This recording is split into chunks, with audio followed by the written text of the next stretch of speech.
I'm sorry about that. Let us continue. The wee one was being a little bit fussy, but he's all good. Anyway, hopefully we're seeing we can just plug things in. Okay? Right now, all we're doing is evaluating. We're literally substituting the x value in for x, right? Now, we need to do things like use our unit circle. This is negative root 2 over 2, which is going to give us, what? Oh, sorry. See? Sleepy Mr. Cat. Negative root 2 over 2, not rad 2. So that is negative root 2 over 4. Okay. And even like this, right? So I can just plug in negative 1, qubit add 1 over negative 1. I get negative 1 plus 1 over negative 1 equals 0 over negative 1. Hopefully you're like, oh, Mr. Cat, I wish they were all like that, right? I wish they were too, but they are not. All right? We'll do a couple more just to get you used to anything you might see. Don't forget about logs, guys. It's been a while since you've done logs, but something like 2 log 10, just remember, you don't see a log there. There's an invisible base 10. Then you ask yourself, what power of 10 gives you 10? And the answer is 1. So 2 times 1 equals 2. Right? So what we're doing is actually evaluating the limit. So let me just really drive that home in saying that what we found in all of these is that the limit as x approaches 4 of x squared minus 3x is 4. This limit is negative root 2 over 4. This limit equals 0. This limit equals 2. And we'll do one more. This limit is negative 3 plus 1. 2 to the negative 2 is 1/4. Okay? Hopefully you're like, oh man, Mr. Cat, this is easy. Well, it does get slightly trickier. But here's the good news. You've actually done something like this before. Here's what I mean, right? Do you remember when we practiced doing rational expressions and we found holes, right? We had to do this really just seeing if something factored and canceled in the numerator and denominator, right? What we were really finding, and if you imagine that graphically, was a hole in the graph, right? And if you think to our graphic, the finding limits graphically, we can really say that that hole is the limit, right? We said this hole does not have to actually have a point in it for it to be considered the limit, right? The hole can be anywhere. I'm sorry, the point can be anywhere, but that hole is the limit. So finding the hole is essentially finding the limit, right? Now, you basically want to do the following things, right? Anytime you get something like this, 0 over 0, right? You're trying to factor and cancel, right?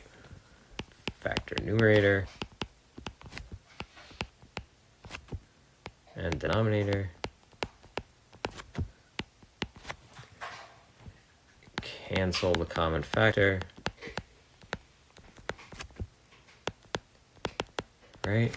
And then all you're trying to do is substitute in again, right? If you substitute in and you originally get 0 over 0, you just got to factor and plug it in again, right? So re-substitute,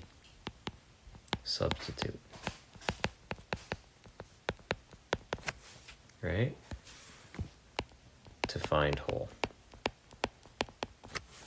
Okay? Now, other things that you can do, right, is multiply by radicals. Sleepy Mr. Cat. Multiply by a conjugate. Okay, now just to refresh your memory, there are lots of conjugates, right? The one we're going to talk about most often is of this form. A plus radical b, right? The conjugate to that is a minus radical b. It is the irrational component of the number that gets the opposite sign, right? So for example, 2 minus square root of 3, right? The conjugate would be 2 plus the square root of 3. And the awesome thing about it is when you multiply them together, radicals go away, right? So we can do it the long way, but we don't need to, because hopefully you remember that this is just going to be minus 3, so this will go away. This will be 1, right? So thinking of it generally, right, a plus square root of b times a minus square root of b is going to give you a squared, right, minus b. Okay, so that's another thing to realize you can do. The last one is multiplying by the least common denominator, right? And this is our complex fraction. So, for example, if you had 1 over x minus 1/4 over just over x, I guess, right? Or anything, right? The least common denominator is 4x. Or 4x. This is exactly what we had you do at the beginning of the year in that first little mini review unit for the summer assignment, okay? Let's practice this factor and cancel, okay? If you can factor, you can find the limit. Now, first thing we're going to try, can I plug this in, okay? Let me see what happens when I plug it in. So I'm going along, 1 minus 1, d, right? I always try this first, and sometimes you're going to see it right off the bat. You're like, uh-oh, bad news, right? 1 minus 1, 0. Over, this is 1 minus 1 plus 1. This is also 0. Uh-oh, indeterminate form, right? Indeterminate. Right? Indeterminate form. Do more. Don't stop. The limit is not 0. The limit is not DNE. The limit can still exist, right? So find the hole, right? Now, one thing you're going to want to do, right, is make sure that when you're writing this, you keep this limit as x goes to 1. That's important. You're still finding a limit, right? We're going to factor this guy by grouping. Grouping like that. Ooh, there's a plus 1. We're going to keep an equal sign. The limit as x goes to 1. X minus 1 over x squared plus 1. Oh, look what happens. X minus 1 and x minus 1 go away, right? That indicates that we have a hole, right, at x equals 1. And just like you did for finding where exactly that hole is, we're going to plug 1 back in now. Can I plug 1 into here and get a number? The answer is yes. I get 1 over 1 squared plus 1. And the answer is 1/2. Right? So again, this is a huge, huge point. 0 over 0, when you plug it in initially, does not mean the limit does not exist. It does not mean the limit is 0. It means do more work. Okay? Okay. Another one, right?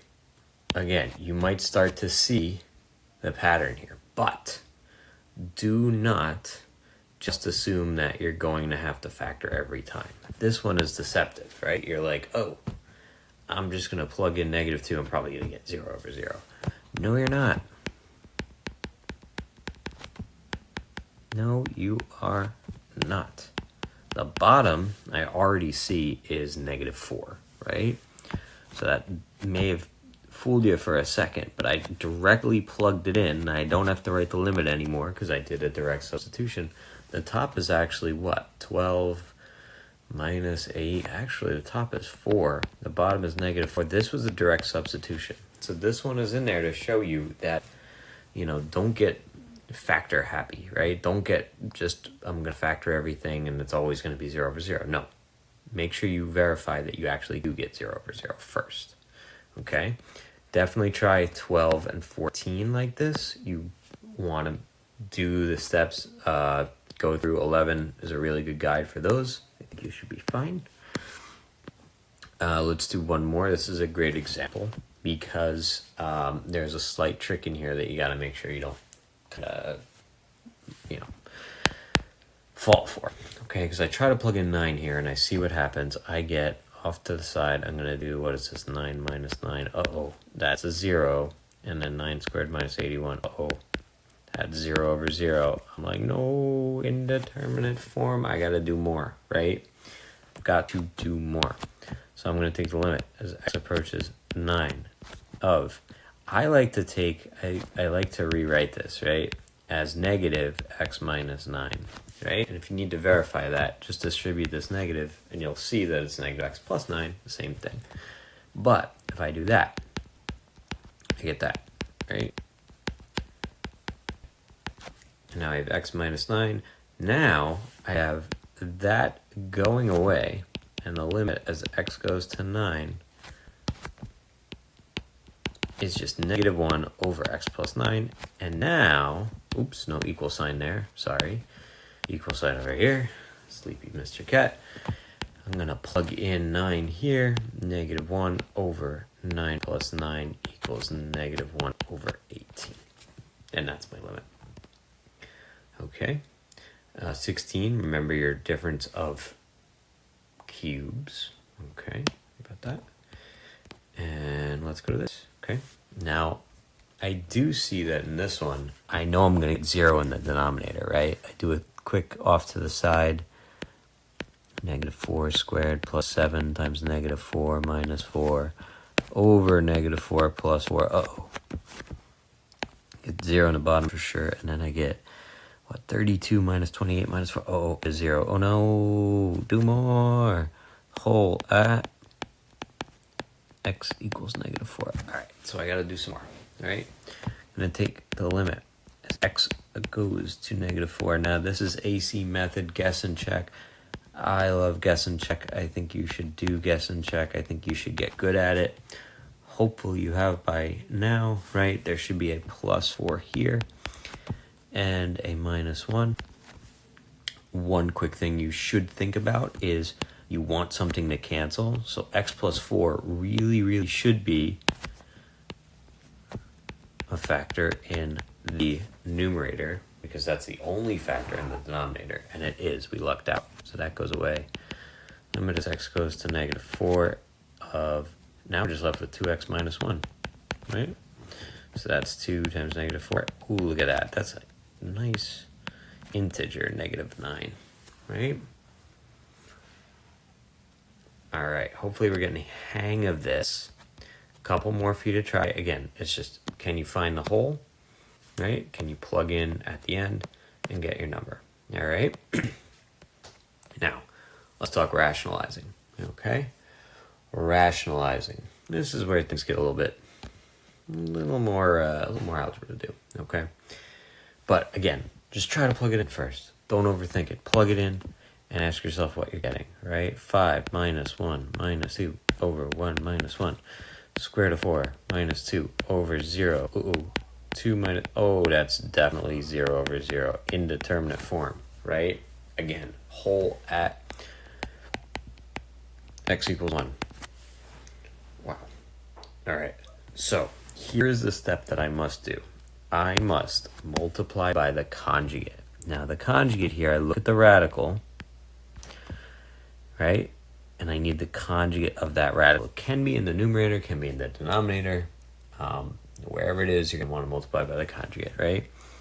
The conjugate is 5 minus x plus 2 over 5 minus x plus 2. The only thing that changes is that negative to a positive in between the radical and the number, okay? Here's the other good news. You might be thinking, oh no, Mr. Cat, why? Why would you make us try to multiply that all out? It's got to be a nightmare. Well, no. The conjugate means, multiplying by the conjugate means you're going to get something that's not a nightmare, right? Again, square root of a plus b times square root of a minus b, right? If you were to multiply it out, you get a minus b squared. So, in this case, I get 5 minus x, right? Because that's my a, right? Square root of a minus b plus b, right? I'm just going to get minus 4, right? And on the bottom, I get this. Now, I would leave this. okay? Remember, I have to multiply by top and bottom, right? I can't just multiply the top by the conjugate. I've got to multiply by something that's 1. But the nice thing that happens here is that you get, 1 minus x over x minus 1,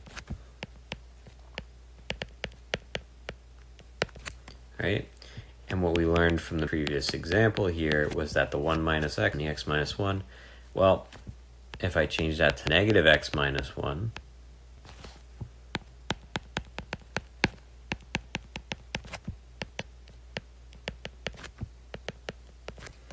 this will go away, and you've got the limit as x goes to 1.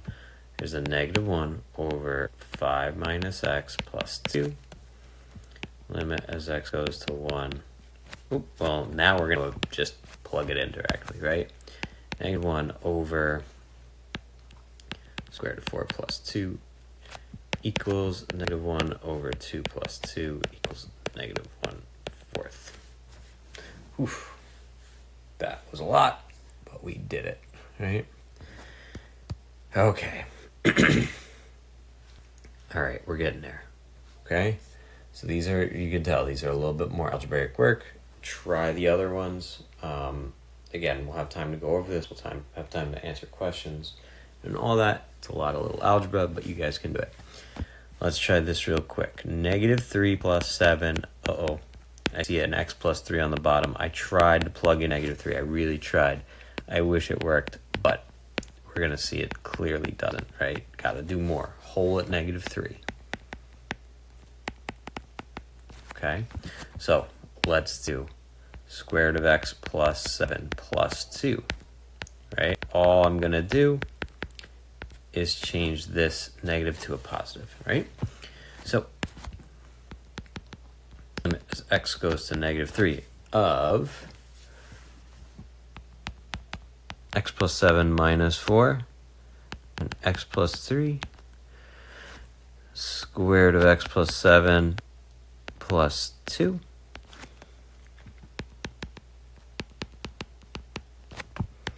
x plus 3 or x plus 3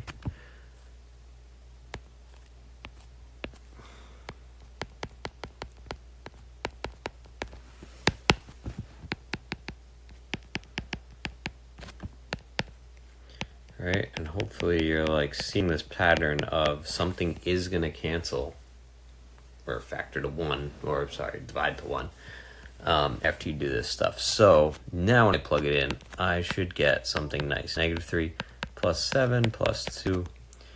Sorry, that's all. Oof, Mr. Cat. Sleepiness is catching up to you. Hopefully you get this. 1 plus 2 over 2, you get 1/4.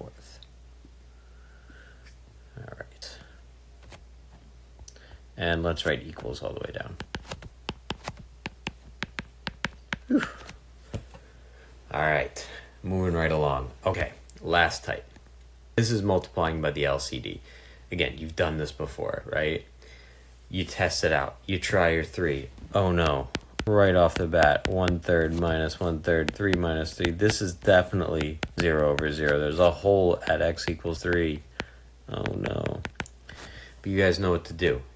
Let's multiply by the LCM. Now the LCM is 3x over 3x, right? So if I were to distribute, I get a 3 minus x on top and an x minus 3 and a 3x down here, right? I look at this and I'm like, oh, that's what's going on. I have 3 minus x, right? Don't bother multiplying out the bottom, right? See if something cancels at this step, okay? Do not try to make this 3x squared minus 9x on the bottom, right? You should look at this and be like, I am going to take out a negative to switch the sign.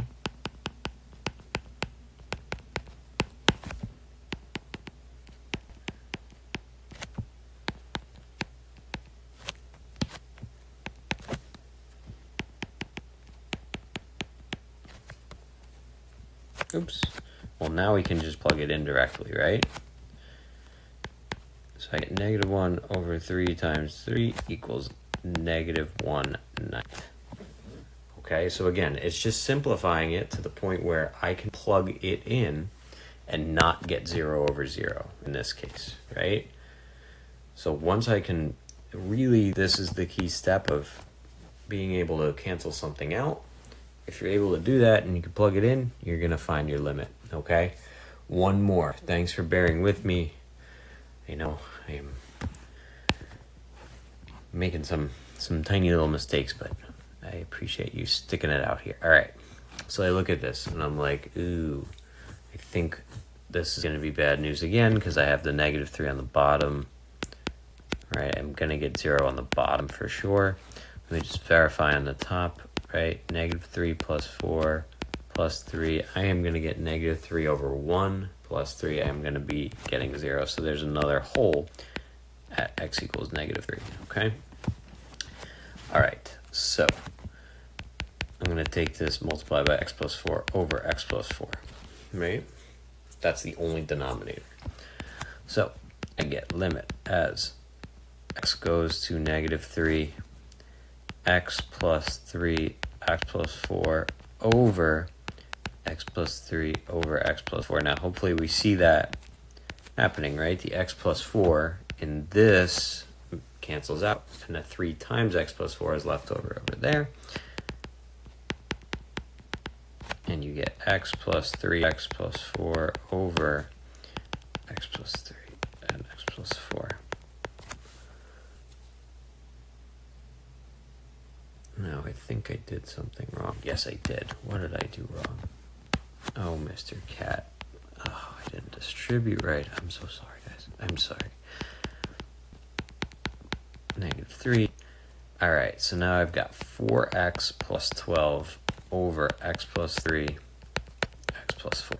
I am so close, but don't forget about simple things like GCF, right? Take out your GCF.